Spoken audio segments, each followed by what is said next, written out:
시편 23편 말씀은 다윗의 최고의 이렇게 히트곡이고 우리가 그 어렸을 때부터 이렇게 많이 암송했던 성경이 바로 시편 23편이 아닌가 싶습니다. 흔히 이렇게 이야기합니다. 10년을 그 노래가 10년을 유행하면 유행가라고 부르고요. 50년을 유행하면 명곡이라고 부르고 100년을 유행하면 클래식이라고 부른다라고 이야기합니다. 그런데 3,000년이 넘는 시간 동안 굉장히 전 세계인으로부터 가장 많이 불려졌던 노래가 시편 23편입니다. 오늘 다윗은 시편의 이야기를 하며 다윗에게 그리고 성경을 읽는 우리에게 아주 친숙한 이야기로 다가오게 됩니다. 그것은 바로 목자와 양의 관계로 하나님과 우리의 모든 관계를 풀어나가고 있습니다. 하나님은 이스라엘 백성과의 관계 속에서도 수도 없이 성경 가운데 목자와 양의 관계로 이렇게 말씀하셨습니다.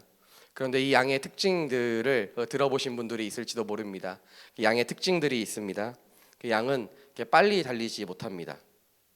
두 번째는 공격하거나 방어할 수 있는 무언가가 있지 않습니다. 세 번째는 눈이 나빠서 당장 눈앞에 있는 것만 보고 조금도 멀리 내다보지 못합니다. 네 번째는 방향 감각이 아주 나쁩니다. 그 양에게는 공격할 수 있는 것, 방어할 수 있는 것이 없다라고 하면 그 양 중에 사냥들은 이렇게 뿔이 있는 것들을 보시게 되는데요. 보통 뿔들은 이렇게 나 있죠, 여러분 이렇게.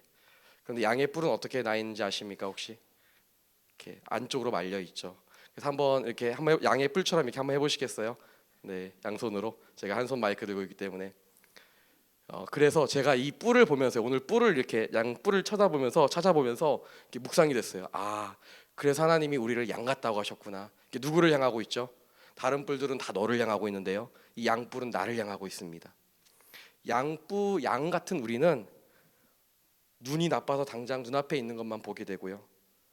방향 감각도 없고요. 빨리 달리지도 못하고요. 아무런 공격이나 방어를 할 수 있는 그 내성이 우리에게 없습니다.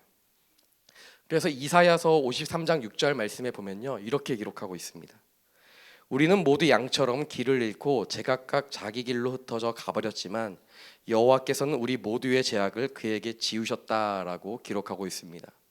우리는 모두 양 같아서 제각기 갈 길을 간다. 그게 얼마나 우리의 고집과 아집이 세며 얼마나 방향 감각이 없고 얼마나 눈이 어두운지를 잘 설명하고 있는 것입니다. 이런 양이 살아남을 수 있는 유일한 한 가지는 무엇인가? 그거는 목자를 따르는 것입니다. 그렇지 않으면 길을 잃어 죽을 수도 있고 야생 동물에게 붙잡혀 죽을 수도 있습니다. 그렇기 때문에 양은 무조건 목자를 따라야 하는데 이것도 문제가 있어요. 눈이 어두워서 목자를 따를 수가 없는 겁니다. 큰 은혜가 무엇인가? 항상 양이 목자를 따르는 것이 아니라 목자가 양을 이끌고 간다는 것입니다. 이 오늘 본문에서 시편의 기자 다윗이 마치 양이 된 것처럼 오늘 본문 말씀을 기록하고 있습니다. 내가 죽음의 그림자가 드리운 골짜기를 지날 때라도 악한 것을 두려워하지 않는 이유는 주께서 나와 함께 계시기 때문입니다. 주의 지팡이와 막대기가 나를 지키시고 보호하십니다 라고 기록하고 있습니다. 내가 주님 곁에 있어서 내가 안전한 것이 아니라 주님이 나와 함께 하시기 때문에 내가 그것으로부터 안전하다라고 고백하고 있습니다. 그런데 그 안전함이 그 목자 주님의 지팡이와 막대기가 있기 때문이다라고 고백하고 있는데요. 이 지팡이와 막대기에 대해 오늘 함께 좀 나누어 보고자 합니다.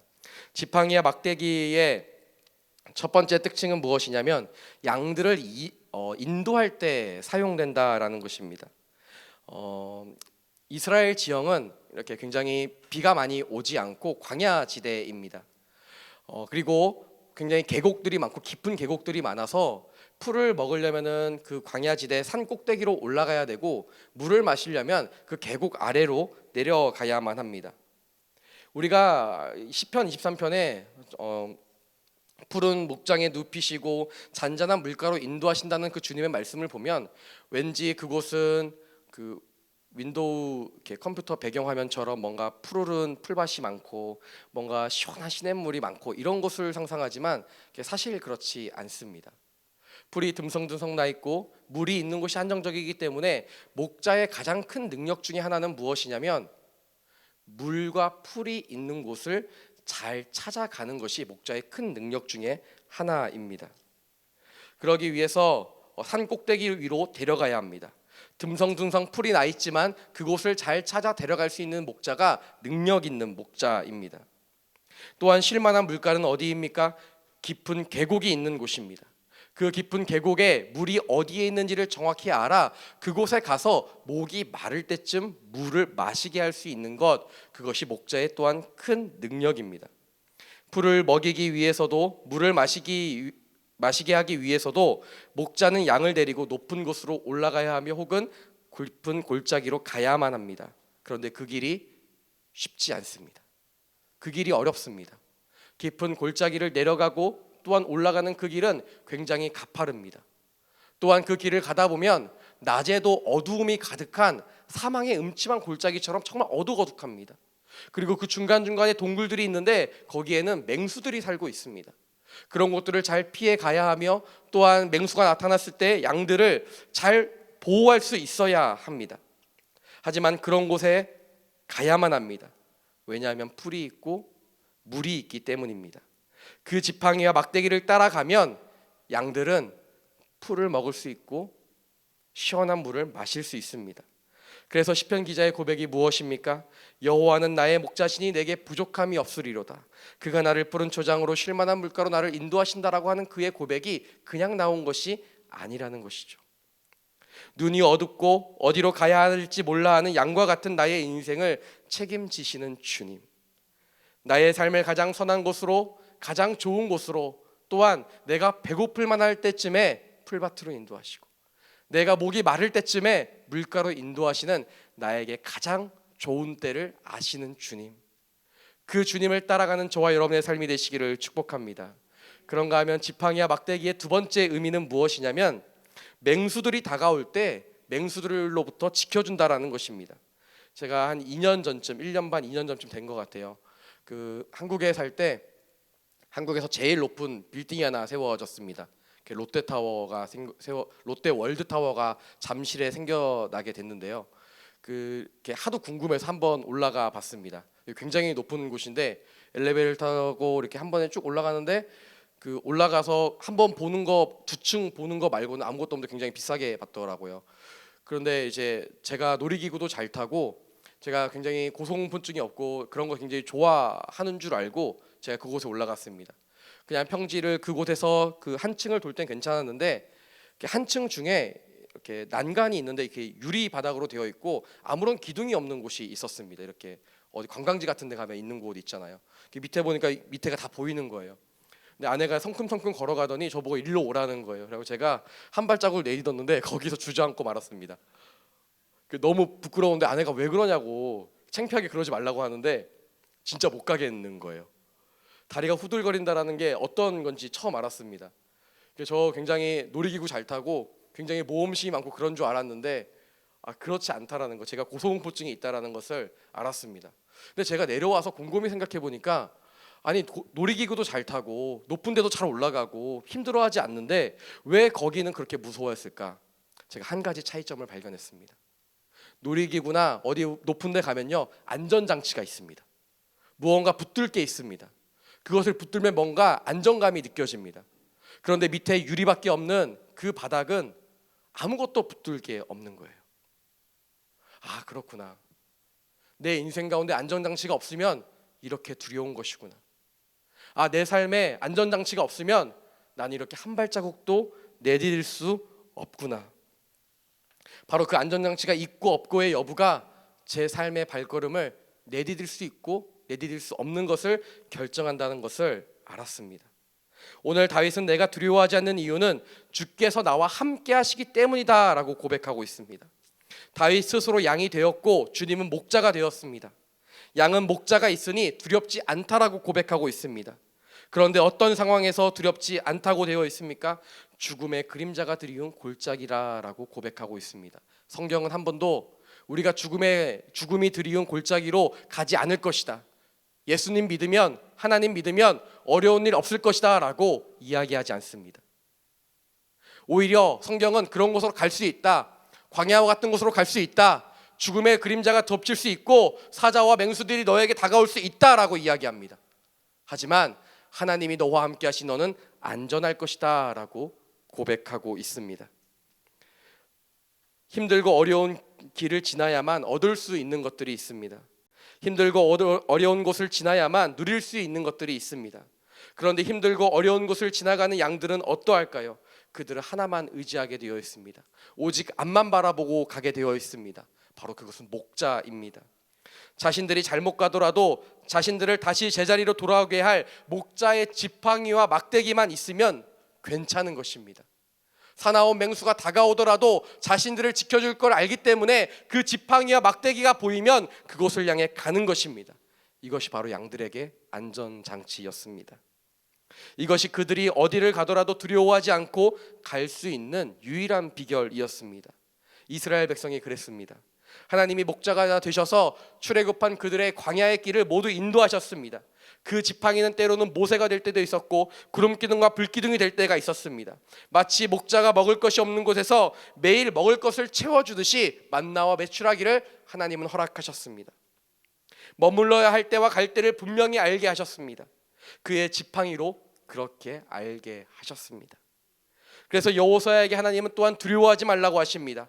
왜 그렇습니까? 내가 모세와 함께 했던 것처럼 너와 함께 할 것이다 라고 말씀하십니다. 어렵고 힘든 길일 수 있지만 우리가 두려워하지 않아도 될 것은 하나님이 나와 동행하시기 때문입니다. 우리의 오해가 있습니다. 어려운 일이 나에겐 두려운 일이라는 오해가 있습니다. 어려운 것은 어려울 뿐입니다. 어려운 것이 두렵게 느껴지게 하는 것, 그것이 바로 사단이 우리에게 주고자 하는 마음입니다. 그때 우리에게 이 어려운 일이 찾아올 때 먼저 찾아오는 감정이 무엇인가? 불안과 두려움입니다. 그러면 하나님의 인도하심이 느껴지지 않고 지팡이와 막대기가 보이지 않게 됩니다. 마치 브레이크가 고장난 자동차처럼 질주하고 있는 인생처럼 느껴지게 됩니다. 그래서 내 인생이 포기되어지고 있다라고 생각되어질 때도 있습니다. 하지만 우리가 잊지 말아야 할 것은 무엇인가? 여전히 하나님은 나를 붙들고 계시고 여전히 그 지팡이와 막대기는 나를 인도하고 있다라는 사실입니다.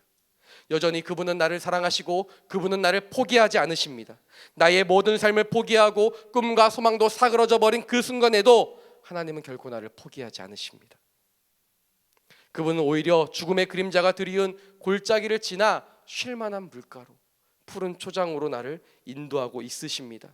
나는 이 골짜기가 나의 삶의 끝이라고 생각하고 이 도대체 여기에서 나는 더 이상 희망이 없다라고 생각하지만 해조차 들지 않는 그 골짜기 같은 내 인생에 내려가고 내려가다 보면 쉴만한 물가를 발견하게 될 것입니다. 지독한 어두움이 찾아오면 새벽이 가까웠듯이 짙게 드리운 안개가 아침에 자욱하면 그날 뜨거운 해가 떠오르듯이 우리의 인생의 가장 깊은 밤과 가장 자욱한 안개가 끝이 아니라 밝고 아름다운 날을 소망할 수 있음은 하나님이 우리와 함께 하시는 것인 줄 믿습니다. 그분의 안위하심이 나를 감싸고 거친 비바람 속에 그분의 날개 아래 우리는 거하게 될 것입니다. 사랑하는 성도 여러분, 하나님이 우리를 이렇게 붙들고 계시는데 우리가 무엇을 바라겠습니까? 우리를 이렇게 사랑하시는데 우리는 무엇을 구하겠습니까? 우리는 가끔 하나님의 도우심보다 다른 것들을 구할 때가 많습니다. 하나님, 우리의 눈이 어두워 잘 보이지 않습니다. 내 눈을 밝게 해주십시오. 하나님, 내가 맹수로부터 방어할 수 있는 뭔가 방어 기제를 내게 허락하여 주십시오. 하나님, 내게 다른 것을 주십시오. 나에게 지팡이를 주십시오라고 우리는 기도할 때가 있습니다. 그러나 우리는 그런 능력이 생기기를 기도할 때 그런 것이 아니라 우리가 정말 필요한 것, 우리가 기도해야 될 것은 무엇인가? 하나님의 도우심과 동행하심이 내게 느껴지게 하여 주시옵소서. 하나님, 내 눈에서 사라져버린 지팡이와 막대기가 다시 내 눈앞에 보이게 하여 주시옵소서. 그러므로 우리가 구해야 할 것은 하나님의 동행인 줄 믿습니다. 모세가 그랬습니다. 모세는요 40세에 힘도 있었고 권력도 있었습니다. 그런데 어떻습니까? 하나님의 도우심이 전혀 없었습니다. 그는 자신의 힘과 의로움으로 동족을 돕지만 살인자가 되어 광야로 나가게 됩니다. 그리고 40년 뒤 아무 힘도 권력도 없을 때 그는 하나님의 부르심을 입게 됩니다. 우리는 모두 40세의 모세와 같이 힘과 권력이 있어야 된다. 그래야 큰 일을 할 수 있고 그래야 하나님의 일을 할 수 있다라고 기도하며 구하며 그렇게 생각합니다. 하지만 하나님은 그렇지 않으십니다. 하나님은 힘도 없고 권력도 없는 모세를 찾으십니다. 그의 모든 힘이 빠졌을 때 그 하나님은 찾아오십니다. 우리는 어떤 사람이 되고 싶으십니까? 술 맡은 관원이기에 왕 앞에서 슬픈 기색을 보이면 안 되었던 느헤미야, 그 느헤미야와 같이 내가 죽으면 죽으리다라고 나아갈 수 있는, 민족을 위해 하나님 앞에 담대함으로 나아갈 수 있는 그런 한 사람을 주님은 찾으십니다. 하나님을 의지하며 자신의 삶을 내던지는 그 한 사람을 하나님은 찾으십니다. 하나님과 동행하기를 원하는 바로 그 한 사람을 찾으십니다. 세상의 관점으로부터 힘과 권력과 세상의 지식과 세상의 명예와 세상이 줄 수 있는 것들을 향한 달려가는 인생이 아니라, 내게 지금 아무것도 없다 할지라도, 내 상황과 환경이 사망의 음침한 골짜기를 지난다 할지라도 하나님을 의지하며 나아갈 때 하나님이 주시는 놀라운 은혜를 경험하는 저와 여러분의 삶이 되시기를 축복합니다.